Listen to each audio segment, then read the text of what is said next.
चावल हम लोग बड़े शौक से खाते हैं।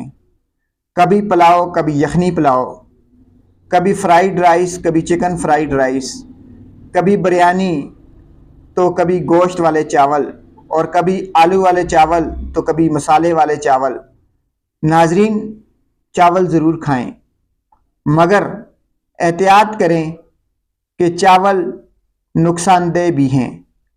ऐसे मरीज़ जिनको शुगर हो, अगर वो चावल खाने लग जाएंगे तो उनकी शुगर बढ़ने का ख़तरा है। ऐसे मरीज़ जो ब्लड प्रेशर का शिकार हैं, अगर वो चावल खाते हैं तो उनका ब्लड प्रेशर बढ़ जाएगा।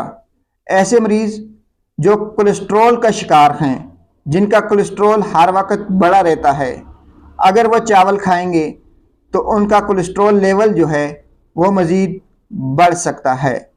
ऐसे मरीज़ जो कि मोटापे का शिकार हैं, जिनका वज़न ज़्यादा हो गया है, अगर वो भी चावल खाएंगे तो उनका वज़न मज़ीद बढ़ सकता है, उनकी परेशानियों में इजाफ़ा हो सकता है। नाजरीन, चावल पेट में गैस पैदा करते हैं, मैदे में उफार पैदा करते हैं। ऐसे लोग जो कि बढ़ी हुई तौन और निकले हुए पेट की वजह से परेशान हैं, वो भी चावल खाने से गुरेज करें। नाजरीन, चावल ज़रूर खाएं, मगर एहतियात के साथ। शुक्रिया।